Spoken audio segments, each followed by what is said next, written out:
আসসালামু আলাইকুম। আধ্যাত্মিক ও ন্যাচারাল ট্রিটমেন্ট সেন্টারে আপনাদের সকলকে স্বাগতম। আশা করি সকলে ভালো আছেন।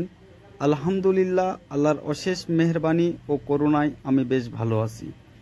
তো আপনাদের মাঝে আজকে একটি রুহানি শক্তি বৃদ্ধির আমল দিব, যে আমলটি করলে আপনারা আপনাদের রুহানি শক্তিকে বৃদ্ধি করতে পারবেন। আপনারা জানেন রুহানি শক্তি কি? রুহানি শক্তি মানে হলো রুহের শক্তি। অনেকের রুহ কল্প মারা গিয়েছে, অর্থাৎ নষ্ট হয়ে গিয়েছে। এই আমলটি করলে আপনাদের কলবে নুরানি ফায়েজ হাসিল হবে এবং পাশাপাশি আপনাদের যে কোনো আমলে এবং বন্দেগীতে নামাজে মনোযোগ বৃদ্ধি পাবে।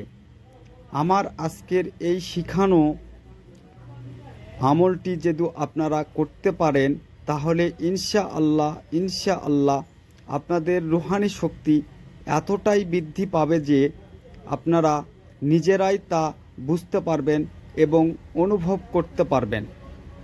ইনশাআল্লাহ এই আমলের ওসিলায় আল্লাহ পাক আপনাদের উপর নুরানি ফায়েজ নসিব করবেন এবং আপনাদের বিভিন্ন বালা মুসিবত বিপদ আপদ থেকে উদ্ধার পাবেন।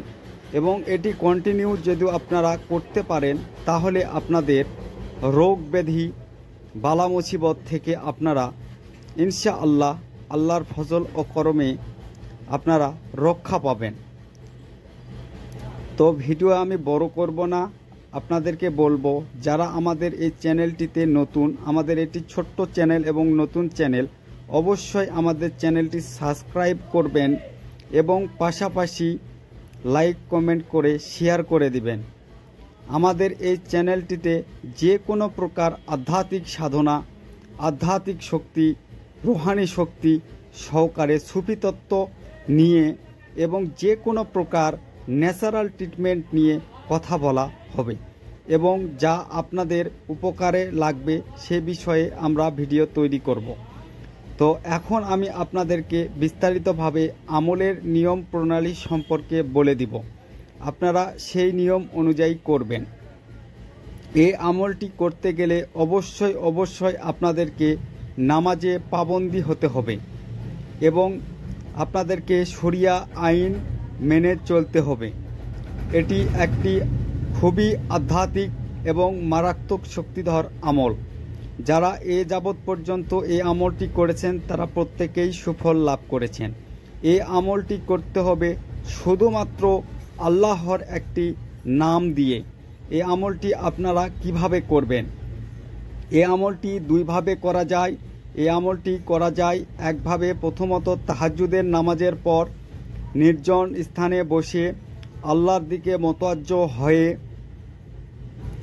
মনে মনে নিয়ত করে নেবেন। নিয়ত ছাড়া কোনো কিছুই সম্ভব না। তারপরে আমি যে আমলটি বলতেছি সে আমলটি করবেন। একটি আল্লাহর নাম ইয়া নূরু চোখ বন্ধ রেখে এক ধ্যানে আপনারা যত সংখ্যকবার পারেন পাঠ করবেন, সর্বনিম্ন 1001 বার। আরেকটি নিয়ম রয়েছে, সেটি হলো ফজরের নামাজের পর চোখ বন্ধ করে এই ইয়া নূরু এই আল্লাহর নামটি 101 বার জপ করবেন। এটি যদি আপনারা ফজরের পর করেন তাহলে ইনশাআল্লাহ আপনাদের বাড়ি থেকে রুহানি ঝলকানি আসবে এবং আপনাদের বিভিন্ন বালা মুসিবত বিপদ আপদ থেকে উদ্ধার পাবেন।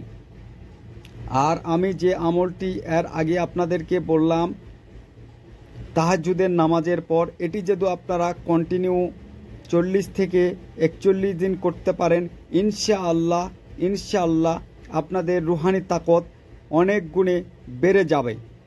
তো ভিডিও আর বড় করব না। আপনাদের কি রিলেটেড ভিডিও প্রয়োজন অবশ্যই আমাদেরকে জানাবেন। ইনশাআল্লাহ আমরা সেরকম ভিডিও নিয়ে আপনাদের মাঝে উপস্থিত হওয়ার চেষ্টা করব। খোদা হাফিজ।